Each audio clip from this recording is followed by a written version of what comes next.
Welcome back to the ABCs of ERP and Beyond, the podcast where we uncover the secrets to ERP and the success that you can have using ERP. So let's get going. In this episode, we are diving into some key performance indicators for ERP success. So everything really from utilization rates to departmental metrics, data accuracy, satisfaction, ROI, and everything in between. So we'll explore the metrics that will drive your business forward using ERP. And as ever, I am joined by my esteemed co-host, Nirav Shah. Hello, Peter. How are you, sir? Welcome back. I'm very well. You? Doing good. Thank you. Doing very good. This is an interesting one. There is no silver bullet here. There is no, right or wrong answer. It varies by industry. Um, Success is what you make out of it, right? On an ERP implementation, and what are the KPIs that we're measuring. So this is, I think, maybe one of a few episodes that we may shoot. Um, because every industry is going to be a little different, right? They measure things a little differently, and how they want to operate their system. What their people look like. And I always say these projects are big heart transplants for businesses, right? At the end of the day, and the main driver of success for this project is going to always be people, right? And then there's a software element to it, obviously. But the people, right? If we clearly define what we're solving for, right? Understand what those KPIs are. That's really going to be the true driver of the ERP implementation and success. So super excited about this topic, and hope that we could share some insights of different goals that other companies have had in the past in our episode today, and we'll just keep expanding on this. So if you guys see something or have a specific KPI that we didn't touch on, let us know. Put it on the chat or put it in our comments, and we'll love to pick that up as another episode. So there is no, like I said, one silver bullet here. We have maybe the most commonly used in this episode, but I think we have some pretty good stuff for our audience. Yeah, I like this episode simply because you always think about an ERP implementation. You think, well, what is the success? Well, that it just doesn't go wrong.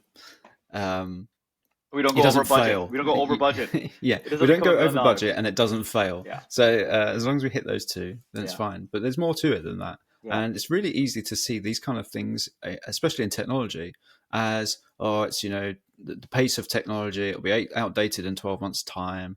Technology is seen as such a rapidly depreciating asset, but that's at surface level. If you only think that that's all it can do and that's all it's good for, there is a hell of a lot more it can bring. And it's always something that's kind of glossed over. We know the speed of tech. It moves at such a rate. Yep. But what an ERP can do, it touches so many different parts of the business. As you say, it's like a heart transplant. Yeah. It's such a core part of the business that it's going to really affect so many different departments. It is, and we have some good points to talk about here. So let's just jump right into them, right? Yep, let's go. Number one I have on the list for you is ERP utilization rate and user feedback. So what can we do to measure this? What does good look like for our ERP utilization? Yeah. And depending on the size of the company, you may have an IT team that does support, right? And I said these projects all start with people. It's about the people, folks. We have to find the right product mix about the people, because they're ultimately going to drive the success of your project. So user feedback, right? As you go through the journey of implementing an ERP system, it's really important to hear what people are saying, right? It's not just about, oh, you need to learn how to put in the sales order this specific way, or you need to learn how to do planning this specific way, or this is how you complete an output of finished goods this specific way. But really hearing what they are asking for and then delivering what they're asking for, right? They're going to be happier at the end of the day. ERP utilization rates are based on really your user satisfaction in using this system, right? Ultimately, you've come so far, right? Business have come so far that they're looking and willing to invest in the ERP system because their users, right? The group of people there that have the same vision as the owner or group of owners, right? That are building the business up to the point that they have it, right? So now the users are also, probably principal in this project that, they understand the landscape, they understand what's happening day to day. So, the best implemented systems are the ones that are invisible to the process. They're organically embedded in your rule books, your processes, your handbooks, all these things, right? They're organically embedded in. It's not a barrier to your day-to-day job. You can imagine, right? Let's just take a hypothetical.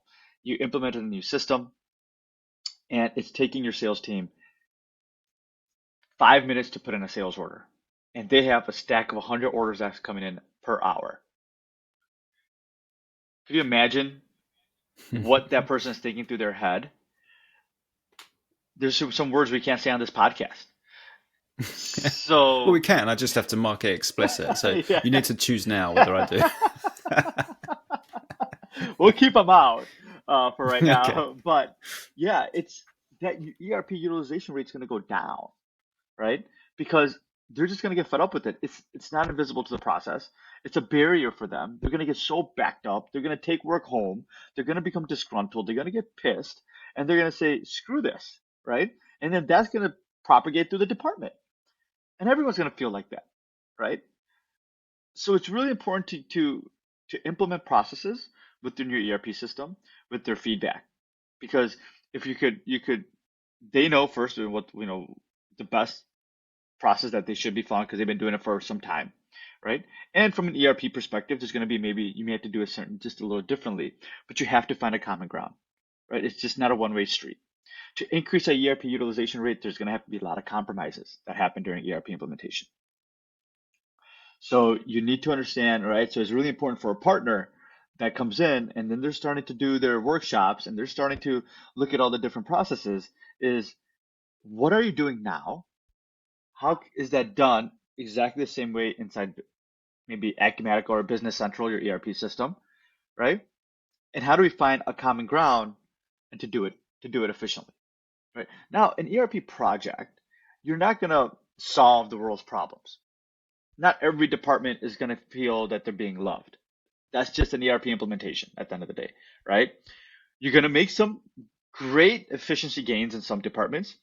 Other departments, not so much, maybe a little less, right? Whatever that is, right?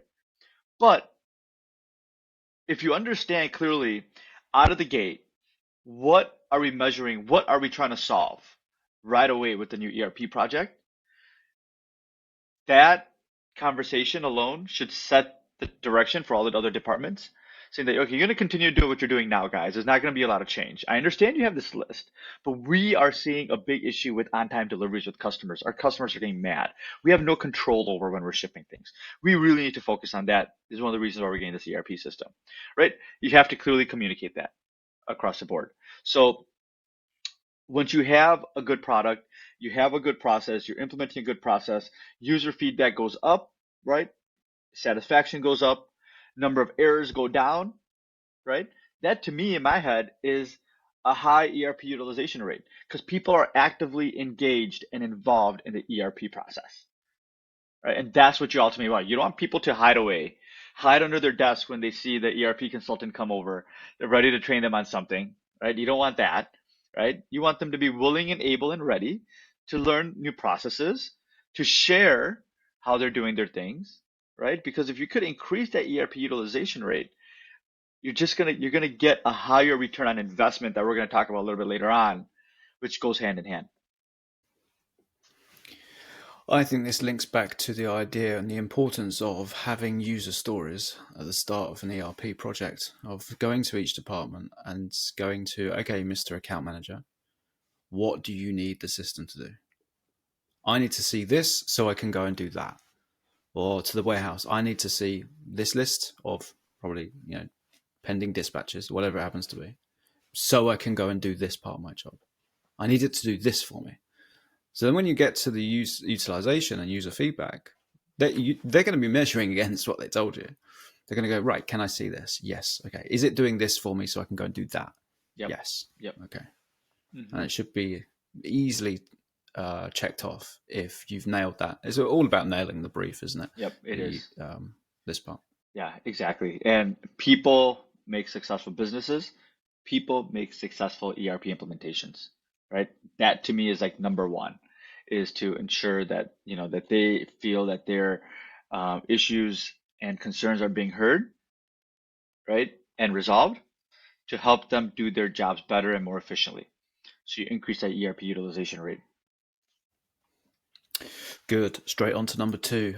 This is going to be a big one, I think. So we'll try and not overrun because this could be a big topic. Number two is departmental metrics. Yeah. So let's touch on some of the major points on this. Yeah, this is important, right? We're looking at this ERP implementation. You're looking at the macro level, and you look at the micro level, right? A lot of decisions happen, right? There's a constant push and pull within there. Um, ERP utilization rate for me is more of a macro. Okay, it's looking high level. All right, are we satisfying the needs of the company? Are we satisfying the needs of most of the users? Are the users happy, right, with the ERP selection? Are they on board with our decision and the ERP process and jumping into a new system? Now we get into departmental metrics is where we're dissecting that, right? We're saying, okay, sales team, right? What are we trying to solve with the new product implementation that we're doing here with the ERPs, with the new ERP software, right? Our And that could be a number of things, right? But now we got to pick and choose. We can't solve the world's problems, okay? We can't, right? But maybe what we want to solve is reduce the number of daily sales outstanding, right? Reduce the number of open sales orders that we have on a day-to-day basis. Maybe we're capturing that right now. Maybe we're not, right? Maybe it's tribal knowledge. But if that is one way that's going to increase your revenue, is to reduce your daily sales outstanding, right? And the goal should always be to increase revenue, top line or bottom line. Then let's focus on that, right? Let's focus on reducing your daily sales outstanding. So that's going to be when a sales order is entered in, what actions are taken right away?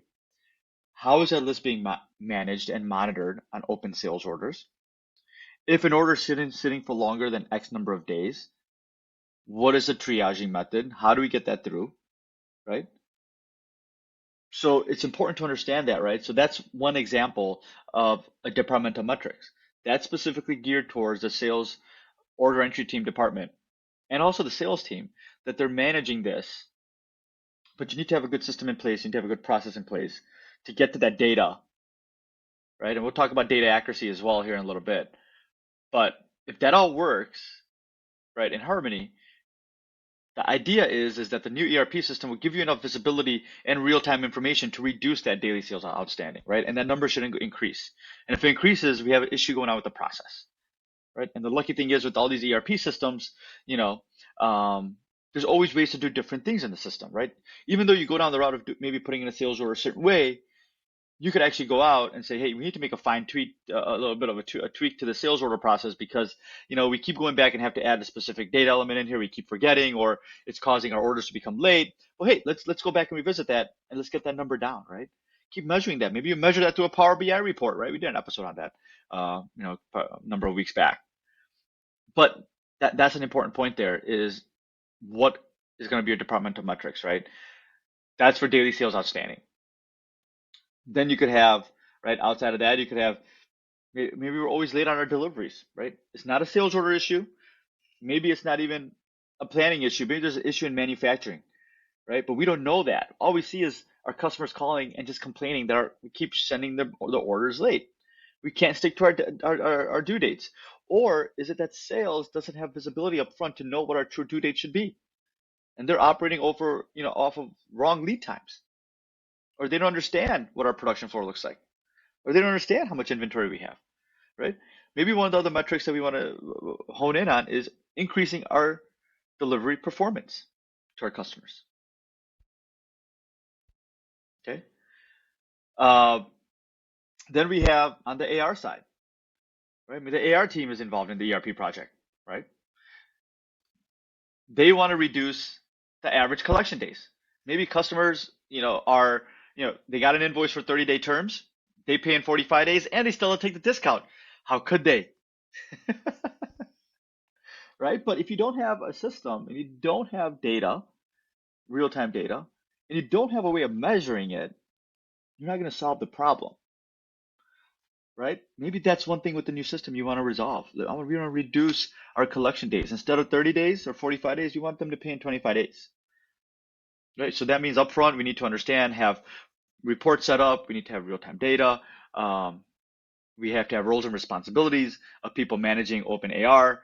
Maybe there's an email that goes out automatically after 10 days of the original invoice being sent.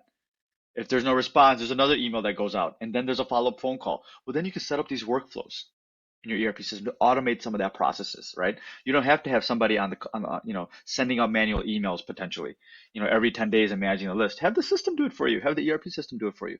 Automatically send out those emails if they're not paid within 10 days of invoice generation. The two key points there for me is automation and proactivity. And I think they go kind of hand in hand, really, because when teams are stretched and you might have cross-functional teams, and maybe you actually have your sales team also kind of responsible for chasing down overdue invoices. Sometimes it's like, when I remember, I'll chase it when, oh yeah, I need to chase them. I'll do it tomorrow. Well, you're probably chasing it because it's already too late. So with an ERP system, you can look to automate that. Mm-hmm. You can look to set up reminders that automatically email saying, "Hey, just so you know, these set of invoices are due, are coming up for payment in the next few days," and kind of start that process before it's too late. So the proactivity of that through the automation that is available, I really think that's quite a powerful combination. Mm-hmm. Absolutely, it is. I think there's the ERP landscape. If you look at ERP software, it's all going down automation. Really is. I've been implementing software since 2004. Okay, 2000. No, sorry, 2000. 23 years, right? I was still in school. Yeah, started with Macola, right? It was like some green bar ERP systems, right? And just to see a sales order on the shipping side was like mind blowing, right? But now there's all this automation now. You just put in an order and it does all these kind of intelligent tasks for you that before someone had to do in the system, Mm. which, companies, not a lot of companies take advantage of that, right? Because they're on multiple systems, they're on spreadsheets. We've talked about this, right, Peter? Over the course of many, many different podcasts. But, you could really streamline your process and make those users not do these mundane tasks, but keep them more part of the value chain of your business, essentially. Right. So Mm. automation is a great thing that you brought up there. It's a huge aspect. And really what I feel like is should be one of, if not one of the top key performance indicators for ERP success. Mm-hmm. How much automation could you bring in? And I think that's a great topic that we should probably even discuss. Examples of ERP automation, right? Yep. As another episode, which would be huge. Mm-hmm. And I'm going to try and link these two together, and I think I can do it through automation. That when the system is doing some of these admin processes that might have been done manually, I'm talking about entering data manually rather than letting the system automate it, is our point here. Number 3, data accuracy. So how does data accuracy play a part in ERP success? What can we measure? Yeah, right off the bat, you can measure your blind spot, right? When I say blind spots, it's those areas where you're holding data, maybe pieces of data that should be linked together in two different places. A good example of that is items. Okay, let's say you're a distributor and you work with vendor items often, right? Maybe you order the same item from multiple vendors and you have multiple buyers that are holding specific vendor item data specific because of their interaction with that specific vendor.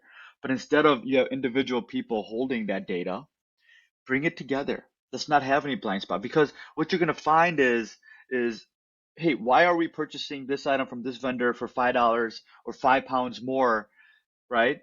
Instead, right, it's screwing up our costing. Why don't we blend the cost together so we have better costing at the end of the day? Or why don't we order from one vendor from over another vendor, because their quality is better, even though it's a little higher, right? Whatever the analysis is, reduce the number of blind spots in the system, right? With your data, right? So that's why you have one item master, you have one customer master, you have one vendor master, right? You have one production order, right? That happens for a specific item, potentially.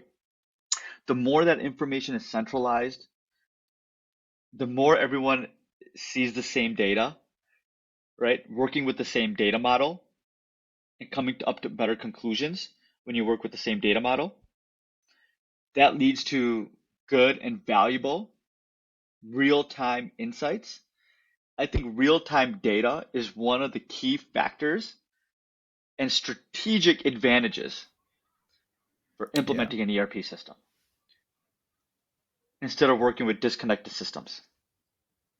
Because that real-time data is like gold. And some companies that refuse to get onto an ERP systems don't realize that. They're okay and content to work with multiple systems, but they're losing the real-time accuracy of that information. Yeah, I agree. I think this is going to be something that's just going to grow and grow. I think we're all in a position now where you need to start utilizing what your data shows you and how you can crunch it. And that isn't really possible if it's all manually driven in siloed, separate areas. It's only when you have it as a central source, of a repository source, that you can really start to drive some insights, see some emerging patterns or trends or issues, maybe way in advance. And Hmm. it gives you an opportunity to react much quicker than competitors can. And Hmm. that is one of the key differentiators that should be able to set you apart.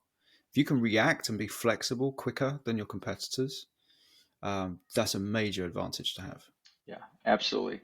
And building on that, I would say, is the ability to then, if you need to do integrations, right? You want to add a portal, you want to create Power BI reports. It makes it easier when you're on a single Mm. system, right? Instead of having multiple systems and you're trying to consolidate data. And a lot of times that data from multiple systems doesn't play well, right? The values don't match between tables or fields. Um, things just don't aren't cohesive enough to make sense of the data in a singular report, right? So it's important to have real-time data in a single ERP system, so you're seeing what everybody else sees and could come, go to market faster, make real-time Mm. decisions. In the next few years, the next advantage that I can see is the ability to be able to hook into machine learning a lot quicker and be able to integrate the new technologies that are just around the corner. Yeah, Not only just AI, but just machine learning and predictive analysis. yeah, Um, if you have all of your data, your whole business data is within an ERP in one system, then you can use that and couple it with maybe outside market research. What's the market doing? right. If you're buying commodity raw materials and you're very much tied to, I don't know, for example, um, the Fluctuation price in of a rates. particular, Yeah, rates. yeah, a particular chemical that you might Yeah, buy, yeah, or whether what you buy as a raw material is directly influenced of the cost of a barrel of oil. That can be per hour. yeah. So if you can hook that with your ERP into one and use machine learning, then you're going to be able to really kind of adapt and be flexible and react a lot better through the power of an easier integration process of something like machine learning. How are you going to do that if your data is separate in different systems? Exactly. And maybe not even in a system, as we know. Maybe it's on your desktop. It's Right, on the CEO's desktop, or right. it's some folder that only he has that data from. Yep.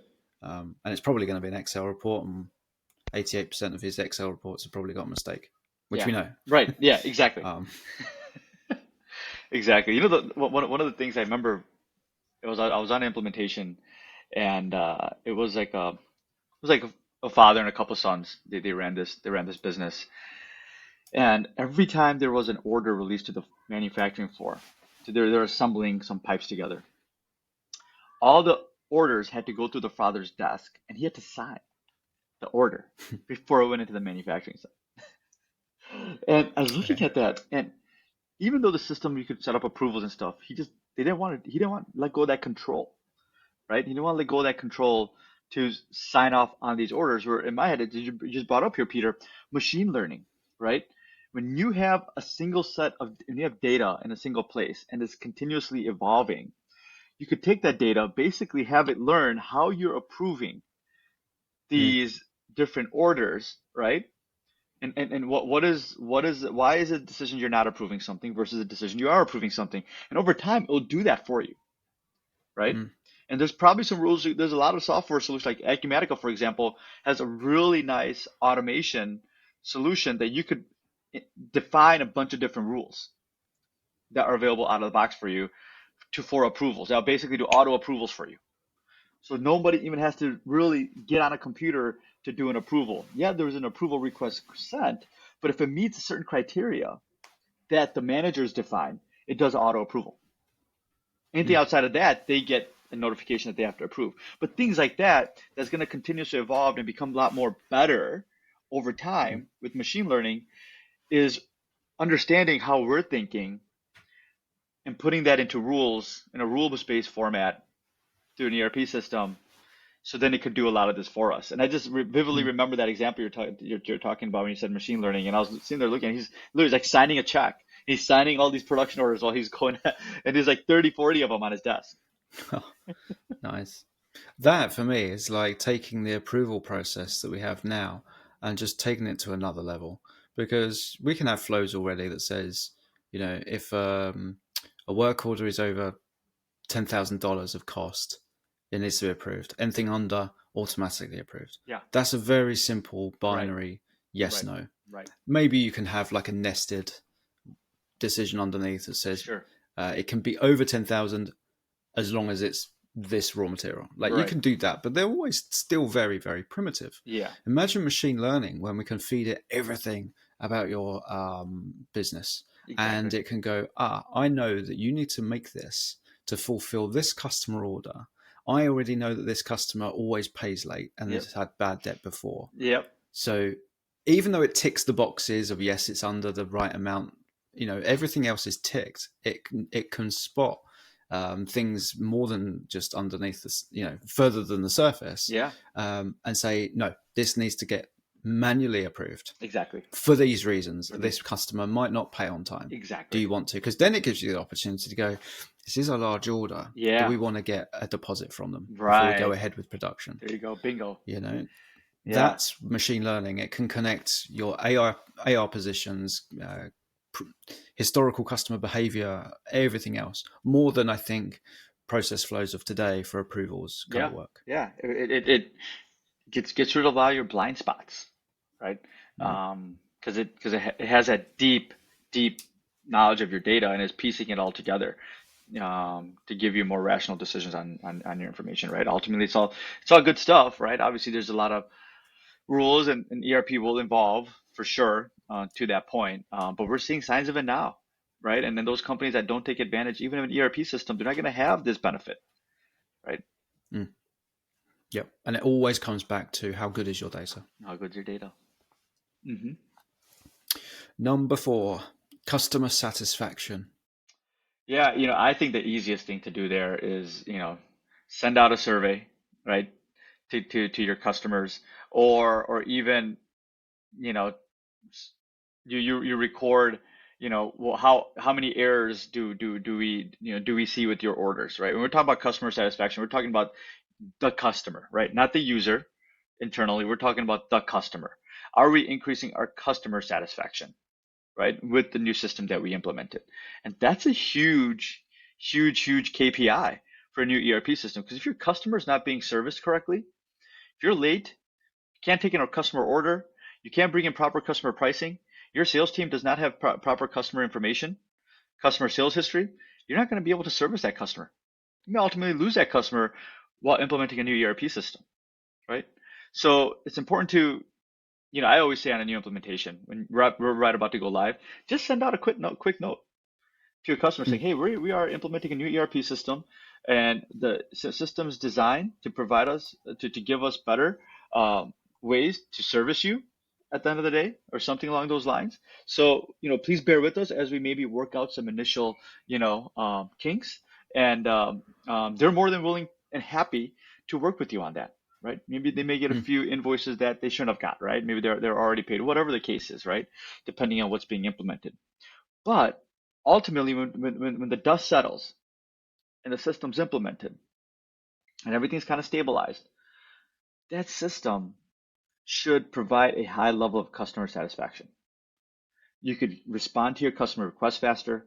You could be transparent with your customer in terms of what they're looking for, give them the information that they're looking for faster, right?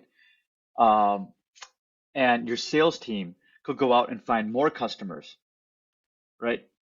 And have a competitive advantage um, over competitors with your new ERP system, right? That's to me customer satisfaction from a KPI perspective.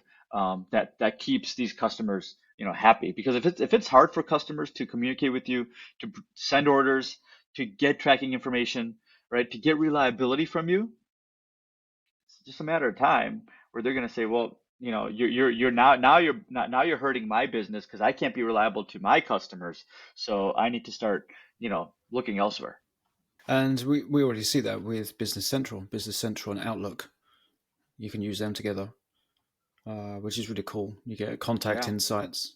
The Outlook add-in that whether you've got an incoming email, you've got information right there in Outlook Yeah. from Business Central, Yeah. including documents. Yeah. It's contact insights and documents, and how that handles between Outlook as the communication method with your customer and your system of how you run your business. Them two partner together. It really gives a more streamlined, professional look to Yeah. when you're dealing with customers. You're not having to go backwards and forwards and, I can't remember what was your last purchase order, where you purchased these for. I'll try and find it in the system. All that goes away Yeah. with Absolutely. this. Yeah. And you know what? Got an idea, Peter. We could do another episode on the Business Central Outlook integration and how it could help our viewers reduce their daily sales outstanding by using that integration. Yep. We had a successful screen sharing a few episodes ago. Yeah. Teething issues. We had some teething Yeah. issues, and Yeah. the editor got slightly grayer. Uh, but yeah, we should. We should. Let's do it. I think that'd be great. I think that would really show the power of, a lot of companies use Outlook. Obviously, a lot of companies also use a G Suite, right? Nothing's wrong with the G Suite, guys. We're not saying anything, but there's a pretty powerful integration between Outlook and Microsoft Business Central that definitely will be displaying here in the near future. Good. Number 5. This is a big one as well. Return on investment. Yeah, like anything else, right? You're gonna spend all this money on this heart transplant. You want to make sure the heart's gonna work, right? You want to make sure that the heart is going to keep you more productive than maybe you were prior to the bad heart, right? Um, so I keep it very simple. When I have these conversations with customers, I say every dollar of ERP, every dollar or pound that you spend on an ERP implementation should give you back in return $1.25, $1.50 at a minimum of ROI, return on investment, right? I mean, it's pretty simple math. And how do you measure that? How do you measure, well, how do I know, Nirav, that I spent a Mm. dollar, I'm going to get $1.25 back, right? I'm going to get $1.50 back. Well, there's a couple ways you can measure that. Is number one is, are you reducing your daily sales outstanding? So what that means is, if that number is going down, you have fewer or less sales orders open at the end of the day. You're fulfilling more orders daily. That means your AR is increasing. You're receiving in those invoices or cash faster, hopefully, right? So you are ultimately increasing your operating income, right? Than what it was before, right? Another is, what about another metrics that we talked about is maybe reducing our average collection days. Well, now instead of us collecting 45 days, we're collecting in 20 days, and we're having more cash come in, and now we're able to reinvest that cash in new capital, right? We could make our processes faster. Or we're investing in new resources, more people. At the end of the day, we want to increase our engineering department because we want to get more products out. right? That to me is a clear ROI win for an ERP implementation, right? Increasing your inventory turns. You have better visibility to your inventory composition, so you know how much inventory value has been sitting around in your aging buckets, how much inventory that you need to scrap because adding no value, bringing in new inventory constantly, and you have enough orders to fulfill those inventory, so your inventory turn is faster, so you're always getting new inventory coming in, right? To me, Mhm. that's ROI. That's a win. So that to me is like pretty cut and dry, if you will, ROI investments, right? ROI, when we talk about ROI for ERP success, is that's how you really measure it, right? It's just not, oh, our budget for the ERP implementation was $100,000, our actual was $120,000, so we're not going to get any ROI out of the business. Don't look at it that way. That's not how you look at ROI. You look at ROI based on how it's actually performing for your business, right? Where are you saving time and money? How are you increasing your revenue? How are you increasing your customer satisfaction? And I think also included in here is being able to better deploy your workforce, releasing them from the manual, mundane admin processes. When the ERP is doing the heavy lifting for that, um, you can better use your teams on more strategic projects, maybe have a better collaboration with the teams because they're no longer got their heads down and desperately trying to plow their way through reconciling invoices or processing orders or whatever it happens to be. Now you can really start to maybe have a look at some projects, longer term projects to make the business better as well. And you can't do that unless you free up their time from the daily kind of boring admin stuff that you used to do before your ERP came along with its fancy automation. Hmm. And I think with that is you also then can have a look at things like inventory. I know we've said this before, but uh, if you're doing it, I think you had a story last time of someone that used to be doing it very manual in terms of the warehouse to the purchaser and how they kind of manage their stock levels. Well, all that goes away. You don't have to manage your stock level manually anymore, especially not on an Excel sheet. When it's in your ERP and it knows you can set trigger levels of when to reorder, at what amount, you can set safety stocks, lead times for getting products in. Now you can actually start making your stock inventory position a lot leaner. Yeah, And of course, that is just going to free up cash, isn't it? totally. That would otherwise be stuck sitting on the shelf of a warehouse somewhere. Exactly. You're going to become a more agile business, right? Um, the daily stand-ups, the meetings that you get into are going to be more effective and productive, right? Because that data is the center point of those meetings, right? And any changes, maybe your variance is going to be plus minus 50,000, right, in 1 month. Well, now you're going to start evaluating that data. That variance is going to go down to 40,000. Then it's going to go down to maybe 30,000, and then 20,000. Ultimately, your processes are going to get so lean, right, that your variance is only going to be maybe a couple $1,000s here and there. And if they Mm. go outside of that, right, there's a gap. Something's going on. Someone's going outside the process, and that's what you want to get into. That's the place you want to get into. Is that's when you understand your business. You have control of your data. You have control of your processes, right? And the ERP system is an invisible to your business as well because organically embedded in the day-to-day operation of what everybody does. Okay, good. These are just a few of them. So, if there's anyone out there that's listened and has recently gone through an ERP implementation, what did you use? How did you measure your business success? How did you rate your ERP implementation success? And how are you tracking that? So, we'd both love to hear from you. Drop it in the chats. Of course, you'd have to subscribe first. You can't get away without subscribing. But no, reach out to us. Our Yep. details, as ever, will be included. Yeah. So, yeah, we want to hear from you. Have you gone through this? And how do you measure the success of this? Yeah. Absolutely. I do want to depart here with a joke with our Thought I was with going to get away with it. with our fellow viewers here.